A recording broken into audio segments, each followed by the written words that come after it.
Welcome. This is Into the Writer's Cave, the show where we chat with fun and fabulous authors about their story worlds. I'm Patricia Sargent, your host, and on this episode of Into the Writer's Cave, we're chatting with fun and fabulous USA Today best-selling author Priscilla Oliveras. Can you tell us a little about Lily's story now?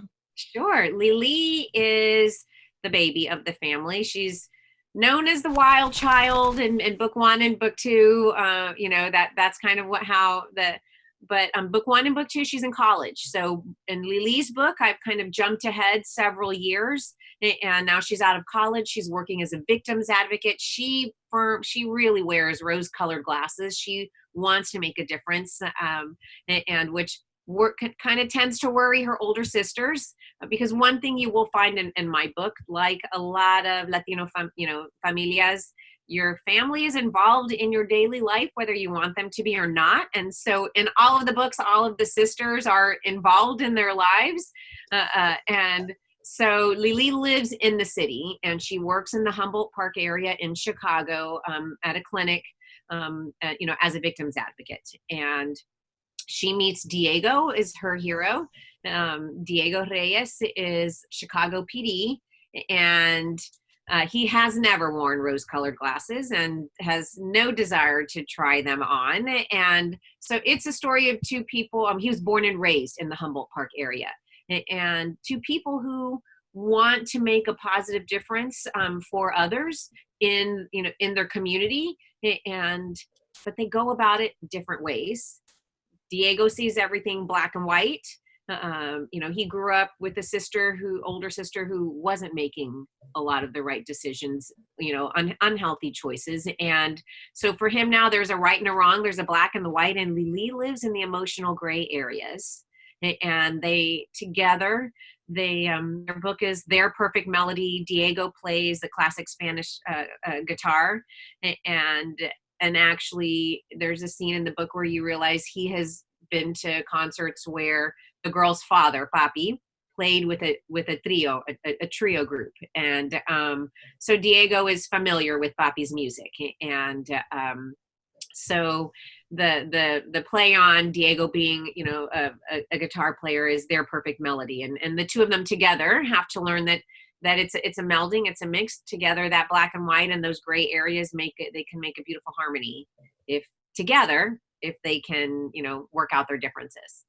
Now, I absolutely love the opposites attract storyline. Yes. I like the way that you can have two life perspectives meet, compromise and meet, because then each character grows from that. Exactly. I think that's in life in general, and that's what I try, and so many romance authors, try to show that universal quality within the pages of their books, with their characters and the situations that readers can identify, even if you've never been in that exact situation. But I think what Lily and Diego have to learn is also what a lot of us have to learn, is that there's not just one right way to do something. And oftentimes being open to different perspectives and different ideas can help you to get to the same common goal, if you're willing to look through someone else's lens, at least for a little while. I agree with that. And as I mentioned before, I don't mean to make you uncomfortable, but I remember when your series launched, it was so well received, like candy. It was just a really exciting time because you and I follow each other on Twitter. It was really exciting to see the books roll out and the positive feedback. It was that was a real blessing. Like, you live with your characters for so long, and you just want, to me, they're like real people. Don't ask me which is my favorite Fernandez sister, because I'd be like, I can't answer that. So they're like real people to me, and my hope is that when I send them out to the world, and other readers pick them up, that others will come to love them as much as I do.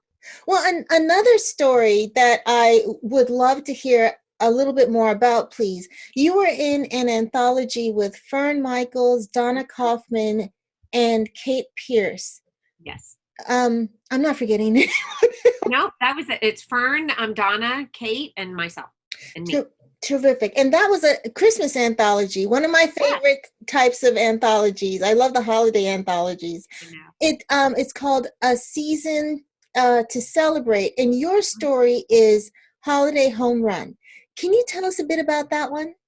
Oh, sure. I was really excited when Kensington invited me to participate in Fern's anthology, and my debut hadn't even released yet when they offered me that opportunity. So of course I said yes. Like you, I love Chris. And there's so many customs that we have in our culture that I was so super thrilled to be able to bring to the anthology. And so Kensington did ask, they wanted the novella to be in the Fernandez Familia story world. And I had the stories already for Yasmin, Rosa, and Lili, and so I figured, just like my familia, just like a lot of other Latino familias, we have a lot of cousins. and so enter Julia, who is a cousin about Lili's age, and she's born and raised in Puerto Rico. And she has come to Chicago. She's got an internship with Jeremy, Rosa's Jeremy, with her mom. She works as part of a charity for the youth organizations in the Chicago area. I tried to pull in a little bit of each, because my hope was if someone had never read one of my books, they would meet Julia in the anthology, meet the other sisters, and perhaps want to go find their stories. So Julia's in town. She's got an internship. She's an event planner. And secretly, she is hoping to be able to do well enough with her internship to get a job and stay. Her familia does not know that that's her plan. Her parents have a catering business back in Puerto Rico that Julia helps with. And she's got 3 brothers, 2 older, 1 younger. It's a baseball family. And so the boys were, in Puerto Rico, baseball is really big. Hence, I'm a huge baseball fan myself.